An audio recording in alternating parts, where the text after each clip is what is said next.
So guys, ఈ వీడియోలో మనం ఒక ఇంపార్టెంట్ విషయం గురించి మాట్లాడుకోవాలి. ఇంకెన్ని బ్యాక్డోర్ కంపెనీస్ మూత పడతాయి, దీని గురించే నేను కంటిన్యూస్గా చెప్తూనే ఉన్నా. బట్ స్టిల్ చాలామంది స్టూడెంట్స్ ఇంకా అన్న ఈ కంపెనీ నా దగ్గర ఇంత డబ్బులు అడుగుతున్నారు, ఈ కంపెనీ నేను జాయిన్ అవ్వాలనుకుంటున్నారు, వీళ్ళు నాకు ఫోన్ చేస్తున్నారు, వాళ్ళు నాకు ఫోన్ చేస్తున్నారు అని చెప్పి కంటిన్యూస్గా మెసేజ్లు కమెంట్లు పెడుతూనే ఉన్నారు. అండ్ నాకు చూస్తే నాకేమనిపిస్తుందంటే, అరే వీళ్ళు డబ్బులు కూడా అనవసరంగా పోగొట్టుకుంటున్నారు. ఎంత అవేర్నెస్ తీసుకురావడానికి ప్రయత్నం చేస్తున్నాను. ఇన్ఫ్యాక్ట్ చెప్పాలి అంటే ఈ ప్రాసెస్లో నేను చాలా థ్రెటనింగ్ కాల్స్ ఫేస్ చేస్తున్నాను. అంటే నేను చెప్తూనే ఉన్నాను, నేను ప్రయత్నం చేస్తూనే ఉన్నాను. ఇప్పుడు ఎలా ఉంటుందంటే, నేను ఓపెన్గా చెప్తున్నాను, నా సిచ్యువేషన్ ఏంటంటే, ఇప్పుడు ఒక కంపెనీ వాళ్ళు బ్యాక్ డోర్లో ఇట్లా తీసుకొని త్వరలో వాళ్ళు క్లోజ్ చేస్తారనే విషయం నాకు అర్థమవుతుంది, సెన్స్ అవుతుంది. బట్ నేను పబ్లిక్లో ఆ విషయం చెప్పడానికి లీగల్లీ నేను కాన్సిక్వెన్సెస్ ఫేస్ చేయాల్సి వస్తుంది.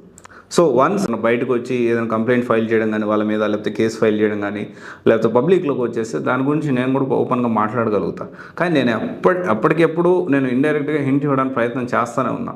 చెప్పండి అంటే ఇప్పుడు ఎలా ఉందంటే ప్రాసెస్, ఇదంతా నాకు బాధ అనిపిస్తూ ఉంది. అంటే ఇంకెంతమంది మోసపోతారు చెప్పండి? ఎందుకని మీ పేరెంట్స్ హార్డ్ అండ్ మనీ గురించి మీరు ఆలోచించట్లేదు? అండ్ గుర్తుపెట్టుకోండి, కాన్ఫిడెన్స్ ఎందుకు ఉండట్లేదు? అన్న నాకు పరిస్థితి బాగాలేదు. పరిస్థితులు అందరికీ ఎవ్వరికీ బాగుండవు. గుర్తుపెట్టుకోండి, ఒక్కొక్కరికి ఒక్కో సిచ్యువేషన్ వస్తుంది. సిచ్యువేషన్ని హ్యాండిల్ చేసుకుంటూ ముందుకెళ్ళాలి. అదే కదా లైఫ్ అంటే. లేదన్నా నాకు నా పరిస్థితి వేరే, మీకేం తెలుసు, మీరుండి బాగానే మాట్లాడుతుంది. ఈరోజు నేను మాట్లాడుతున్నా, మీరు వింటున్నారు. లేకపోతే ఈరోజు ఏదో ఒక సివైస్ అని ఒక ప్లాట్ఫామ్ నేను క్రియేట్ చేసుకోగలిగే ఓవర్ పీరియడ్ ఆఫ్ 4.5 years టైంలో. దానికోసం నేను ఎంత కష్టపడ్డాను, దానికి ముందు మీరు ఇమాజిన్ చేసుకోలేరు. నేను ఒక ఇన్సిడెంట్ చెప్తాను, అంటే నాకే కష్టాలు ఉన్నాయి, ఎవరికి ఇన్సిడెంట్ చెప్తాను. నా లైఫ్లో దెబ్బ మీద దెబ్బ పడుతూనే ఉంటుంది. అబ్బా ఈ దెబ్బ తగిలింది, ఇంతకంటే పెద్ద దెబ్బ నా లైఫ్లో ఉండదు అనుకున్న ప్రతిసారి దెబ్బ పడుతూనే ఉంటుంది.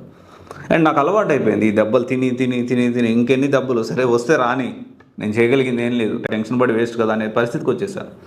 అండ్ ఇమాజిన్ చేసుకోండి, 3 నెలలు 2016లో ఒక సిచ్యువేషన్ చెప్తాను. డెఫినెట్లీ ఇది నా లైఫ్లో ఫుడ్కి నేను ఇబ్బంది పడిన సిచ్యువేషన్ ఇది 2016లో. అండ్ ఇంట్లో పరిస్థితి చాలా దారుణంగా ఉంది. నేను బెంగళూరు వెళ్ళి బీటెక్ ఫైనల్ ఇయర్లో ఉన్నప్పుడు నేను బెంగళూరు వెళ్ళి ఏదో ఒక జాబ్ చేసుకోవాలి అనే కాన్సెప్ట్లో, అంటే బతకడానికి నాకు ఒక ఇష్టమైన బైక్ ఉండేది, అపాచీ. ఆ బైక్ అమ్మేసి నేను బెంగళూరు వెళ్ళాను. కొంత డబ్బులు ఇంట్లో ఇచ్చేసేసి ఒక 12,000 13,000 తీసుకొని బెంగళూరు వెళ్ళాను. ఇంటర్వ్యూస్కి వెళ్తున్నా, ఏది టెలికాలర్ జాబ్స్. మనం ఇంకప్పుడు బీటెక్ కాలేదు కాబట్టి ఖచ్చితంగా అంతకంటే మంచి జాబ్స్ రావు.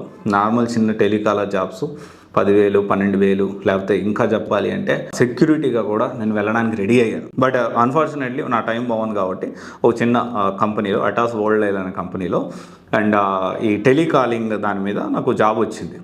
అయితే జాబ్ వచ్చింది, జాయిన్ అయ్యాను. కానీ ఇప్పుడు మనకు వచ్చేది 9,500. ఫస్ట్ నాకు జీతం 9,500 అప్పుడు.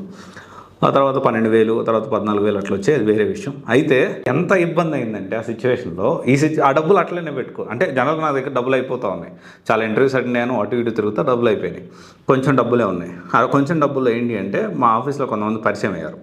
ఓకే, అక్కడ నేను జాయిన్ అయిన అక్కడ ఆఫీస్లో, ఇది వైట్ ఫీల్డ్లో ఉండేది అటాస్ వరల్డ్ అండ్. ఇప్పుడు ఎక్కడ ఉందో తెలియదు నాకు, ఇది మరి పెద్ద కంపెనీ కొంచెం. కాకపోతే ఇది టెలికాలింగ్, నా జాబ్ చిన్నది.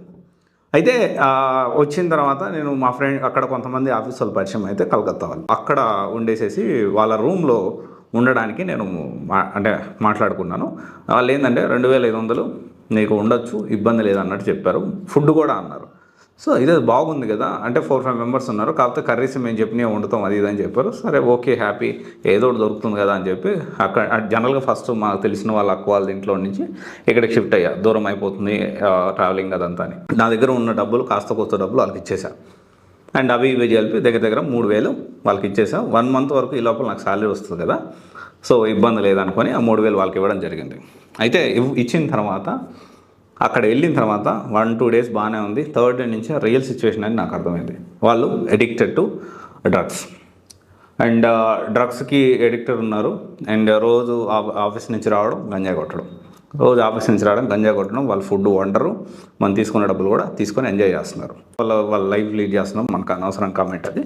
నేను అప్పుడు డబ్బులను ఎలా మేనేజ్ చేశానంటే, నాకు రోజులో ఎప్పుడు ఎక్కువగా ఆకలేస్తుందో అప్పుడు, ఇప్పుడు కూడా బెంగళూరులో అన్నా సాంబార్ అని అప్పట్లో 30 రూపాయలు ఉండేది రోడ్ సైడ్. ఎప్పుడు బాగా ఎక్కువ ఆకలేస్తే అప్పుడు అన్నా సాంబార్, కానీ ఒకవేళ దోశలు అక్కడ బస్తీలో ఉండేవాళ్ళం. ఆ దోశలు వైట్ ఫీల్డ్ వెనకాల బస్తీ ఉండేది. ఇప్పటికీ నాకు ఆ ఇల్లు మొత్తం గుర్తే. బేసిక్లీ ఏంటి అంటే 30 రూపీసే ఖర్చు పెట్టాలి, కానీ రోజులో ఒకటేసారి తినాలి. ఎప్పుడు ఎక్కువగా ఆకలిస్తే అప్పుడు తినాలి. అది మధ్యాహ్నం అయి ఉండొచ్చు, సాయంత్రం ఉండొచ్చు. ఇలా నేను 3 నెలలు సర్వే అయ్యాను. మొత్తం ఇంటికి వచ్చేసరికి నేను మొత్తం ఎముకలన్నీ బయట వచ్చేంత సన్నగా అయిపోయాను. సో అంటే నేను ఇదంతా ఎందుకు చెప్తున్నా అంటే మీ అందరూ కూడా ఒక పూట తిని ఉండండి, మీరు కూడా ఇబ్బంది పడండి అని చెప్పట్లేదు. కానీ అప్పుడు కూడా ఇప్పుడు కూడా ఎప్పుడు కూడా నేను కాన్ఫిడెన్స్ అనేది నాకు ఉండేది, ఎలాగైనా సర్వే అవుతాను. అందరూ కూడా పుట్టిన ప్రతి ఒక్కరు పోవాల్సిందే ముందు వెనకాల, కానీ ప్రతి ఒక్కరు సర్వే అవుతారు, అది అందరికీ అర్థం కాని విషయం. సర్వే అవ్వాలి అండ్ ఆ కాన్ఫిడెన్స్ మీలో ఉండాలి. నాకు జాబ్ రాలేదు, నేను బ్యాక్ డోర్లో వెళ్తాను, నేను చాలా జాబ్స్ ట్రై చేశాను, నేను బ్యాక్ డోర్లో వెళ్తాను, ఇలాంటి వద్దు. అంటే అర్థం చేసుకోండి, డబ్బులు హార్డ్ అండ్ ఒక్కొక్క రూపాయి సంపాదించడానికి ఒక్కొక్క స్టెప్ నేను ఇంతవరకు వచ్చాను. నేను ఏదో కోట్లు సంపాదించానని చెప్పను, బట్ నా ఫ్యామిలీని నేను ప్రొటెక్ట్ చేసుకుంటున్నా, నా ఫ్యామిలీని నేను జాగ్రత్త చూసుకుంటున్నా. అండ్ అంతకు మించిన సక్సెస్ ఏం చెప్పండి. అండ్ నేను ప్రౌడ్గా చెప్తాను, మా అమ్మ నేను బతికించుకున్నా. వాట్ ఎవర్ ద సిచ్యువేషన్, నేను దగ్గర ఉన్నాను, నిలబడ్డాను. ఓకే, మా అమ్మకు కావాల్సిన అన్ని అరేంజ్మెంట్స్ నేను చూసుకోగలిగాను. అండ్ నాకు ఇంతకు మించిన లైఫ్లో సక్సెస్సే లేదు. ఇక మా అమ్మ నేను బతికించుకోగలిగాను, నా ఫ్యామిలీ నేను ఇప్పుడు ప్రొటెక్ట్ చేసుకోగలుగుతున్నాను. ఇంతకు మించిన సక్సెస్ ఏముంటుంది చెప్పండి లైఫ్లో. అండ్ గుర్తుపెట్టుకోండి, ఇదంతా చేసింది నా మీద నాకు కాన్ఫిడెన్స్ ఉంది. ఇప్పటికీ ఎప్పటికీ నా మీద నాకు కాన్ఫిడెన్స్ ఉంటుంది. నా జేబులో రూపాయి ఉన్నా నేను ఇదే కాన్ఫిడెన్స్తో మాట్లాడతా. అండ్ మళ్ళీ కమెంట్ చేయొద్దు మీ దగ్గర రూపాయి ఉన్నాయని చెప్పి. వెరీ గుడ్, బ్యాంక్ బ్యాలెన్స్ ఉంది, దాని గురించి ఏం ప్రాబ్లం లేదు. అండ్ నా దగ్గర ₹1,00,00,000 ఉన్నా కానీ నేను ఇది ఓవర్ కాన్ఫిడెన్స్ కూడా వెళ్ళను, ఇదే కాన్ఫిడెన్స్తో ఉంటాను నేను. ఓకే, సో మీరు కూడా అదే కాన్ఫిడెన్స్తో స్కిల్ నేర్చుకొని జాబ్ తెచ్చుకోవడానికి ట్రై చేయండి. అక్కడిక్కడ డబ్బులు కట్టి డబ్బులు వేస్ట్ చేసుకోవద్దు. ఇది ఒకసారి ఆలోచించండి. నేను చూస్తూ ఉన్నాను, చెప్తానే ఉన్నాను, కళ్ళ ముందు ఇంతమంది ఇబ్బంది పడుతూ డబ్బులు వేస్ట్ చేసుకుంటే నేను చేయగలిగినంత అవేర్నెస్ నేను చేయడానికి ప్రయత్నం చేస్తున్నాను. బట్ స్టిల్ మీరు కూడా కొంచెం దీన్ని అర్థం చేసుకొని మీ డబ్బులు వేస్ట్ చేసుకోకుండా ప్రాపర్గా ప్లాన్ చేసుకోండి. Thank you.